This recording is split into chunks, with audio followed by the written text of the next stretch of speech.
Se pretende apoiar nosso canal e ajudar na geração contínua de conteúdo para você, é fácil. Basta visitar o link da lojinha na descrição sempre que precisar comprar algum produto. Com esse gesto simples, você estará oferecendo um apoio valioso. Deixa eu fazer uma perguntinha. O que você faz quando a vida fica muito difícil pro seu lado? Reza?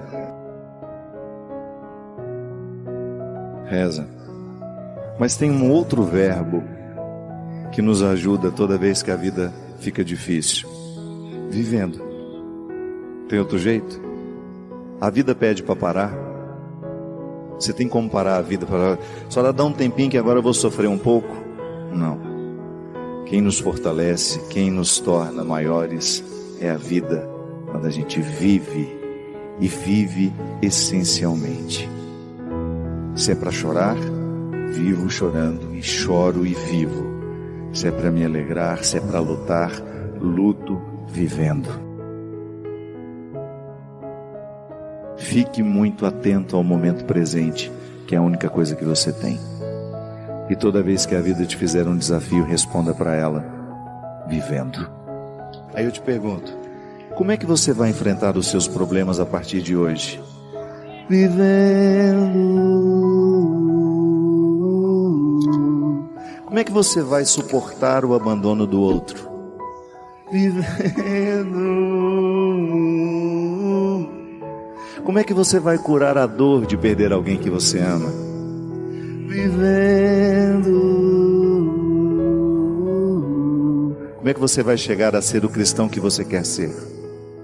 Vivendo. Esse é o verbo, minha gente. É o que Deus está pedindo para você diante do seu mar vermelho. Eu não sei qual é ele. Eu não sei qual é a dificuldade que você precisa vencer, a luta que você precisa travar. Mas eu não tenho dúvida de que a única forma que você tem de vencer tudo isso é vivendo.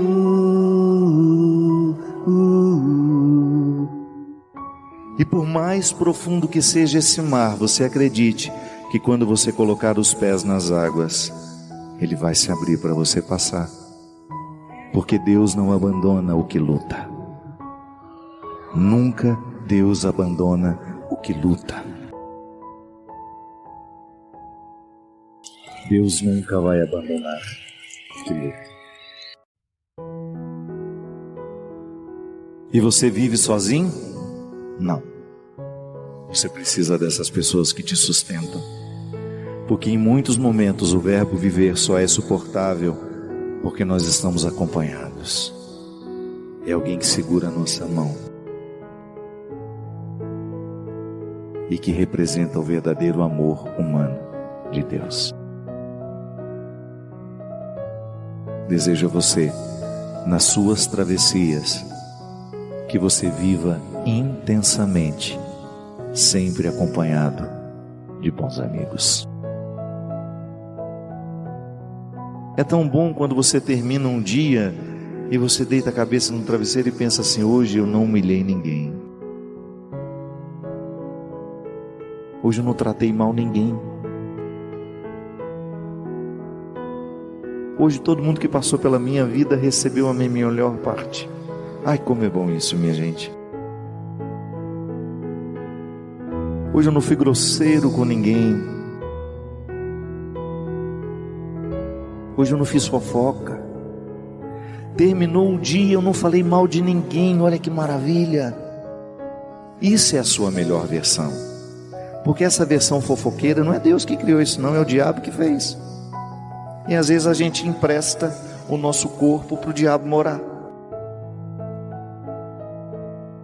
Precisa fazer um exorcismo, mandar embora esse diabo que às vezes mora em nós, através dos pensamentos negativos, através da fofoca, da injustiça, da arrogância.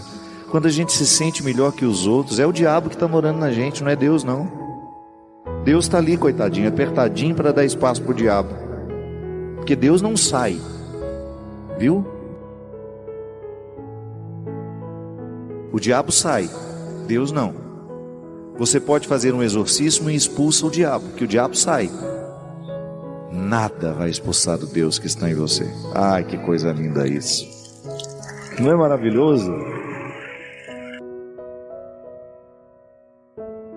Não tem ritual para colocar Deus dentro de você. Não tem. Tem ritual para despertar a força do Cristo que já está em você por vocação, por imagem e semelhança. Quando a gente batiza os nossos filhos, não é para enfiar Deus dentro deles, não. É para despertar o Deus que já está ali. É para dizer publicamente que a partir de hoje nós queremos que o nosso filho seja igual a Jesus.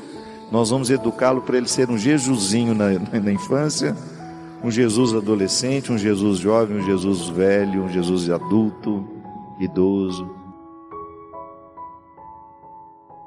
Tem ritual para expulsar o diabo, mas não tem ritual para colocar Deus dentro de nós. Porque Deus já está, é o dono de tudo, é o proprietário de tudo. Você é um ser sagrado, consagrado. Não esquece disso. Por isso, quando você estiver desanimadinho, com aquela tentação, ai, não estou cansado, tudo posso naquele que me fortalece. Porque quando você tem a certeza da vitória, o sofrimento é apenas um detalhe.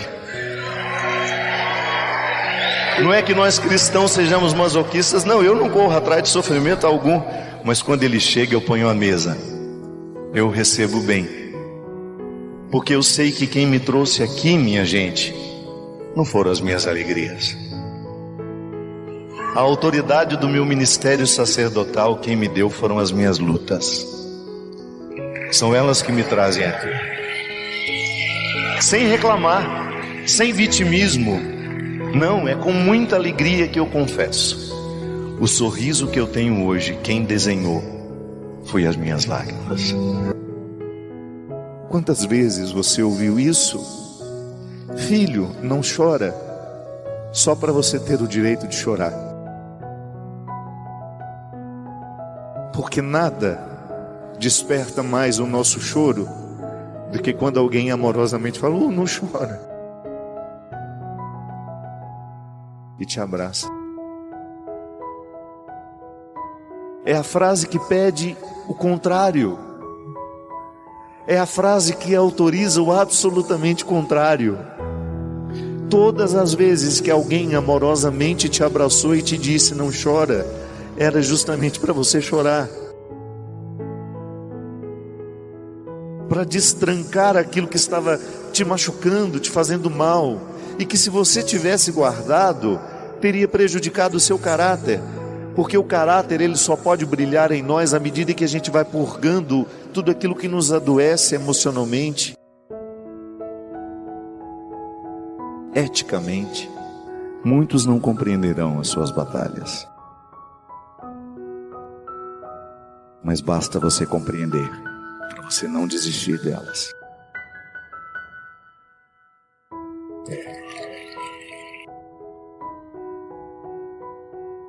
Quando os outros não compreendem as nossas batalhas, a gente só desiste se a gente não tiver compreendido também. Quando a gente compreende, a gente não depende da compreensão do outro. Guarda isso para você. Quando você compreender as suas batalhas, não vai importar se os outros não compreenderão. Você não vai desistir. Porque você compreendeu e você sabe o que você deve buscar. E sabe o que você deve buscar? A mulher corajosa que Deus fez, o homem corajoso que Deus fez, e que às vezes a vida não estimula. Nem sempre nós somos estimulados a chegar ao melhor de nós. Às vezes nós somos estimulados a alcançar um pouquinho só e a gente fica com aquilo, e a gente se adapta àquele pouquinho.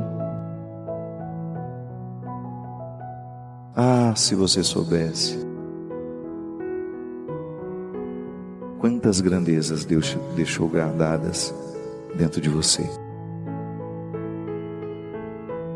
Se você soubesse quantos dons estão aí adormecidos só porque você ainda não acordou, que você ainda não despertou para a vida no Espírito, que é a manifestação diária de dons. Viva no Espírito Santo e ninguém mais vai conseguir te enganar, porque a sua intuição vai ficar aqui, ó. E você vai saber exatamente distinguir quem é bom, quem não está sendo, o que vale a pena, o que não vale. E você vai parar com essa necessidade de pedir conselho demais aos outros. Não pode.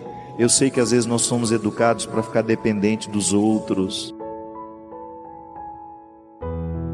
Eu sei que muitas pessoas me procuram porque acham que eu tenho resposta mágica para a vida dos outros. Não tenho. Eu não tenho nem para as minhas. A única coisa que eu faço diariamente é me exercitar para prestar atenção em mim, para eu ser o melhor homem que eu puder ser, todos os dias. Costuma dar certo. Tem alguém que você ama aí? Tem alguém que está do outro lado do telefone? Tem. Manda uma mensagenzinha para ela. Manda agora. Mãe, eu te amo. Pai, eu te amo, vó. Manifeste o amor. Não espere terminar a história para saber o valor que tem. É a expressão de mais bonita que nós podemos ter na vida. É um celular tocando, escrito mãe, querendo saber onde você está. Eu sei que durante um tempo da nossa vida a gente fica rebelde, a gente interpreta isso como controle. Minha mãe está querendo me controlar. Não. Porque quem ama quer saber onde o outro está, como ele está. Tudo isso molda o nosso caráter. Tudo isso um dia faz falta na nossa vida. Então, enquanto você tem, valorize. E quando você tiver os seus, ensine desde o primeiro momento da vida. Que se a gente não se educa, a gente fica indivíduo a vida inteira, incapaz de se distribuir aos outros, de se doar. A gente fica um poço de egoísmo.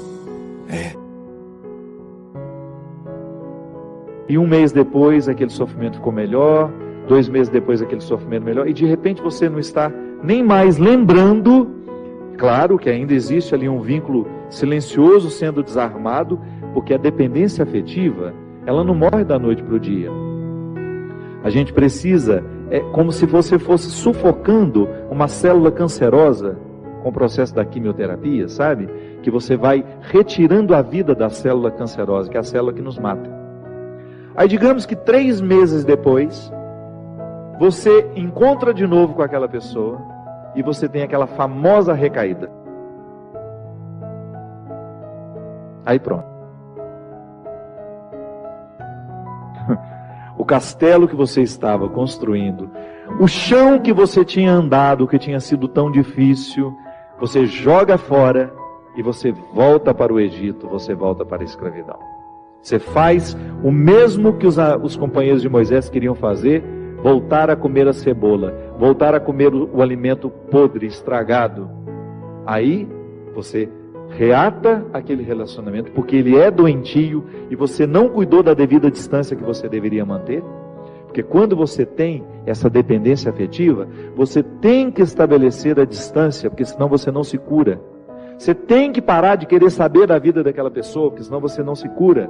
Você precisa parar de ficar fuçando o Facebook dela, porque senão você não se cura. Você precisa parar de ficar investigando a vida. Onde que ela foi? O que ela está? Você tem que cessar todos os pontos que podem lhe fazer querer voltar para o Egito.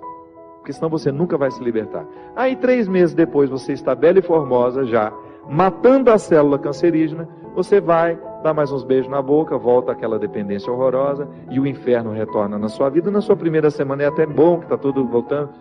Daqui a pouco, minha filha, você está no inferno pior do que você estava 3 meses atrás. É assim. Quando a gente não sabe viver o desconforto que nos edifica, a gente se boicota o tempo todo. É como parar de beber, é como parar de fumar. Você fica sem fumar 1 ano e você comemora porque você parou de jogar aquela toxina cancerígena no seu organismo e de repente você vai lá e acende um cigarro de bobeira e aquele vício volta como se fosse um monstro capaz de te comer inteiro. Pronto. Todo aquele sacrifício que você fez dos primeiros dias sem fumar vão para o saco. Por quê? Todo aquele sacrifício vai para o saco. Por quê? Porque você não foi capaz de viver o desconforto de renunciar. Minha gente, é impressionante como essa mão de Deus nos auxilia assim, nos fazendo conscientes do que nós precisamos romper na nossa vida. São situações que a gente precisa estabelecer limites para elas, porque senão a gente não vai ser curado nunca. A gente vai ficar eternamente doente na fila dos necessitados, chorando e mendigando um pãozinho de bondade do outro, um pãozinho de afeto do outro. Pelo amor de Deus, nós não fomos feitos para isso. Nós não fomos feitos para ficar arrastando dependentes afetivamente dos outros. A gente foi feito para amar. E o amor só tem sentido na nossa vida se for para nos edificar, se for para nos ajudar a atravessar o desconforto do deserto. Caso contrário, ele não faz sentido. Esse pseudo-amor, esse falso amor que às vezes a gente diz sentir um pelo outro, que não nos ajuda nos desconfortos do deserto. Eu preciso viver os meus desertos, você precisa viver os seus.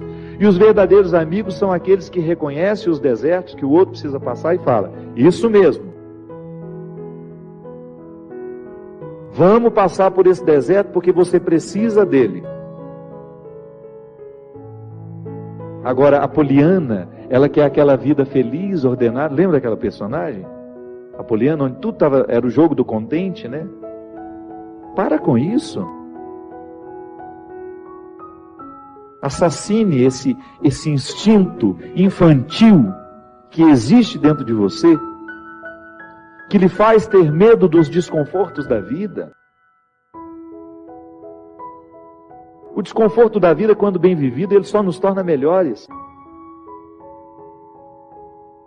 Tira essa máscara de coitadinha que você gruda na sua cara para os outros terem eternamente pena de você. Você só perde tempo na vida assim. Que bobagem! Deus nos segura na nossa mão é para a gente ter condições de atravessar esse deserto. Não é para ficar recaindo eternamente e voltar a comer as cebolas do Egito, porque a gente teve dó de nós, porque a gente teve dó do outro, não. A caminhada é para frente que se vai. E chega um momento quando Moisés chega diante de Deus e fala: agora você resolve essa situação, porque eu não sei mais o que fazer. Já construíram um bezerro de ouro no meio do caminho, já arrumaram confusão, já estão adorando até outras situações, então nem lembrando que o Senhor existe. Eles só não voltam porque está longe demais, mas retornam de outra maneira, não retornam na geografia, sabe? Eles não voltam geograficamente porque estava longe já do Egito. Eles morreriam no meio do caminho. Mas não voltavam geograficamente, mas voltavam afetivamente. Porque às vezes a gente já ultrapassou o território da nossa escravidão físico. Eu já saí da cadeia, mas a cadeia não saiu de mim. É assim que funciona.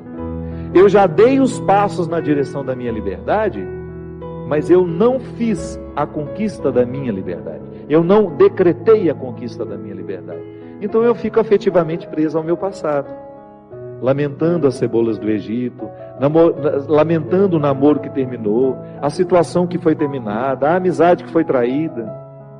Então, quando Moisés está diante do Mar Vermelho, e ele fica apavorado, porque agora eles não tinham mais para onde ir, ou atravessavam o mar, ou voltavam para o Egito, e o exército do faraó já estava chegando para capturá-los. O que ele faz? Ele tem uma reunião particular com o Senhor, né? Uma audiência particular de urgência.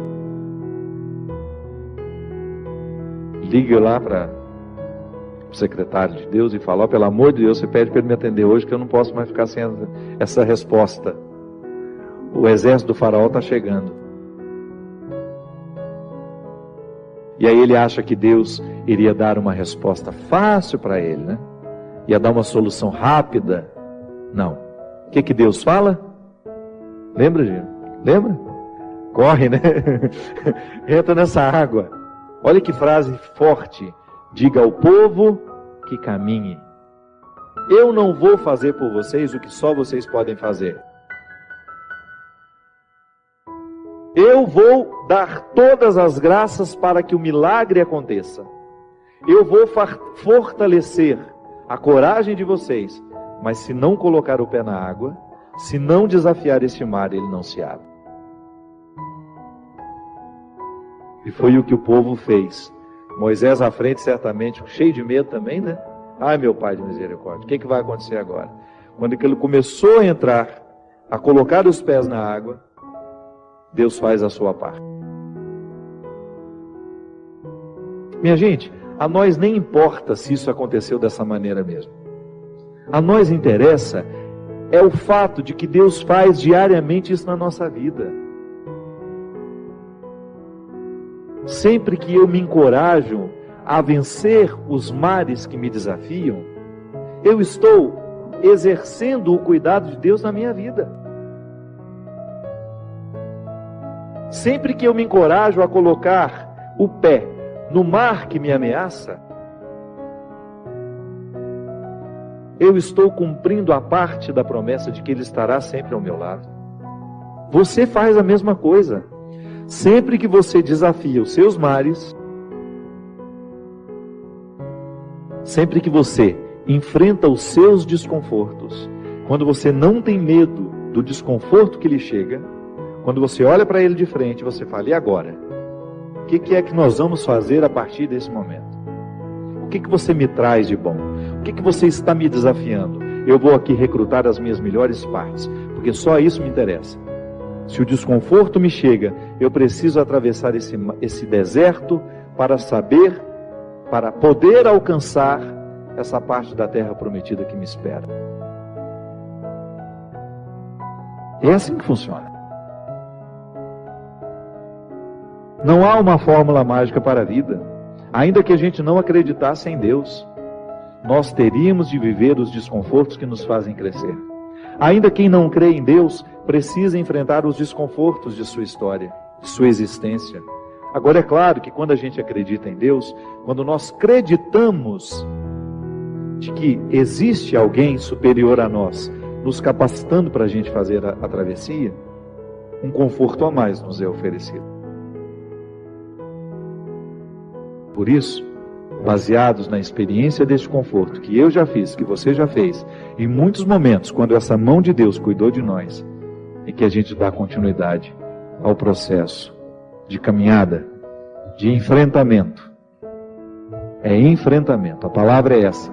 Se a gente não vive os enfrentamentos diários dos nossos desertos, dos nossos conflitos, dos nossos medos, a gente nunca vai chegar ao conhecimento da terra que Ele nos preparou. Nós vamos para um rápido intervalo. Daqui a pouco a gente volta, já já.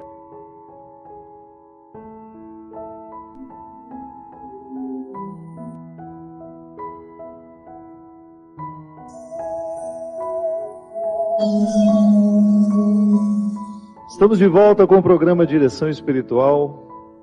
Boa noite, Christian. Tudo certíssimo por aí? Eu te cumprimentei hoje, não?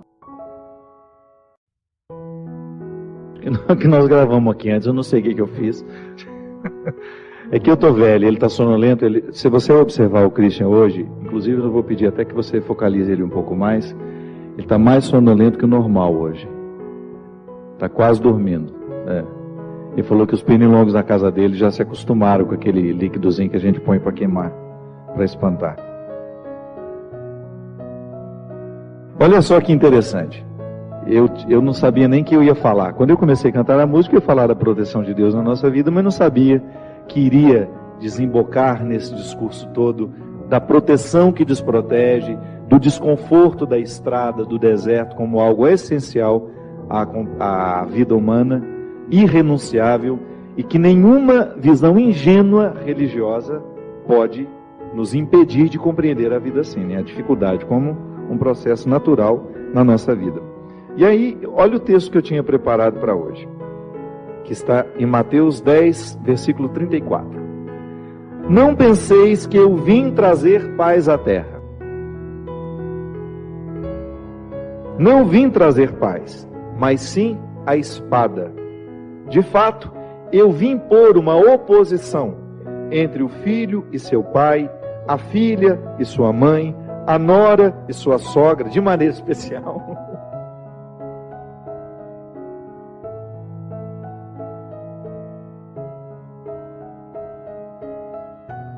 Nossa comunidade é um espaço sagrado de reflexões que alimentam a fé e a conexão com Deus.